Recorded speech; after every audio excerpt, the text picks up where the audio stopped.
Welcome to new TV Telugu. ఇప్పుడు Telangana top 10 చూద్దాం.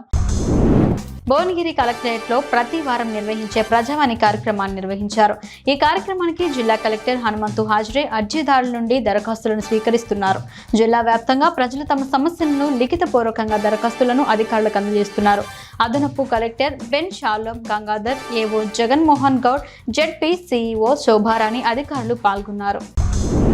నిరుపేదల కోసం ప్రభుత్వ నిధులతో కట్టించిన డబుల్ బెడ్రూమ్ ఇండ్ల జాబితాలో చేసిన తప్పులను కాంగ్రెస్ ప్రభుత్వం చూస్తూ ఊరుకోదని, ఎట్టి పరిస్థితుల్లో నిజమైన లబ్ధిదారులకే డబుల్ బెడ్రూమ్ ఇళ్లను కేటాయిస్తామని షాద్నగర్ కాంగ్రెస్ నాయకుడు పి రఘు హెచ్చరించారు. షాద్నగర్ పట్టణ ఎమ్మెల్యే క్యాంప్ కార్యాలయంలో మీడియాతో మాట్లాడుతూ మీ తప్పులను ఉపేక్షించం అంటూ హెచ్చరించారు. ఫలక్ నుమాలోని ప్రభుత్వ రెసిడెన్షియల్ పాఠశాలను బహదూర్ పురా ఎమ్మెల్యే మహమ్మద్ ముబీన్ సందర్శించారు. ఈ సందర్భంగా పాఠశాల ఉపాధ్యాయులతో మాట్లాడి సమస్యలను అడిగి తెలుసుకున్నారు. నూతన బోర్వెల్, ఆర్ఓ ప్లాంట్ ఏర్పాటుకు తగిన చర్యలు తీసుకుంటామని ఎమ్మెల్యే హామీ ఇచ్చారు.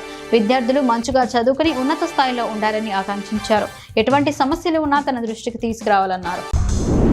Mallepally division corporator Mohammed Jafar Khan Khairatabad circle deputy commissioner నాగేశ్వరరావును కలిశారు. డివిజన్ పరిధిలో పెండింగ్ అభివృద్ధి పనులు, సమస్యలపై చర్చించారు.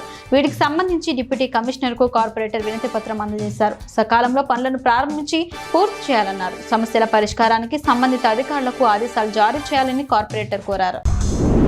నీట్ పరీక్షలను రద్దు చేయాలని కోరుతూ MLC NSUI state chief Balmuri Venkat ఆధ్వర్యంలో చలో రాజ్ భవన్ కార్యక్రమాన్ని చేపట్టారు. కేంద్ర ప్రభుత్వానికి వ్యతిరేకంగా నినాదాలు చేశారు. దీంతో బల్మూరి వెంకట్ తో పాటు AIYF, DYFI, AISF, SFI, PDSU నేతలు ధర్మేంద్ర, శ్రీకాంత్, శ్రీమాన్, రమేష్, వెంకటేష్, జావేద్, మణికంఠ, నాగరాజు, అశోక్, మహేష్, శ్రీకాంత్, ప్రదీప్లను పోలీసులు అరెస్ట్ చేశారు. ఆదిలాబాద్ పట్టణంలోని శాంతినగర్లో గల బీసీ బాలుర వసతి గృహాన్ని ఎమ్మెల్యే పాయల్ శంకర్ ఆకస్మికంగా సందర్శించి విద్యార్థుల సమస్యలను అడిగి తెలుసుకున్నారు. మెనూ ప్రకారం భోజనం అందిస్తున్నారా అని ప్రశ్నించారు. నోట్బుక్లు, దుస్తులు, దుప్పట్లు పంపిణీ చేశారా లేదా అని అడిగి తెలుసుకున్నారు. హాస్టల్లో భోజనం, ఇతర వస్తువులు సక్రమంగానే ఉన్నాయని, ఎలాంటి సమస్యలు లేవని విద్యార్థులు ఎమ్మెల్యేకు వివరించారు.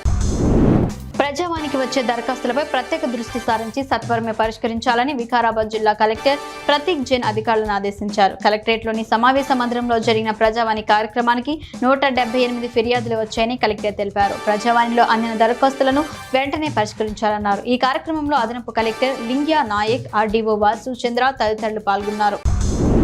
మహబూబ్ నగర్ జిల్లాలో పరిశ్రమల స్థాపనకు అవసరమైన అన్ని అనుమతులను ప్రభుత్వ నిబంధనల మేరకు నిర్ణీత సమయంలో ఇవ్వాలని అధికారులను జిల్లా కలెక్టర్ విజయేంద్ర బోయి ఆదేశించారు. జిల్లా కేంద్రంలోని కలెక్టరేట్లో నిర్వహించిన సమావేశంలో ఆమె మాట్లాడుతూ పెండింగ్ దరఖాస్తులను తక్షణమే పరిష్కరించి అనుమతులు ఇవ్వాలన్నారు. పోలేపల్లి సేజ్ చుట్టూ ఆగిపోయిన ప్రహరీ గోడ నిర్మాణాన్ని వెంటనే చేపట్టాలన్నారు. ఇటీవల బీఆర్ఎస్ ను వీడి కాంగ్రెస్ పార్టీలో చేరిన జగిత్యాల ఎమ్మెల్యే డాక్టర్ సంజయ్ కుమార్ పై బీఆర్ఎస్ వర్కింగ్ ప్రెసిడెంట్ కేటీఆర్ సంచలన వ్యాఖ్యలు చేశారు.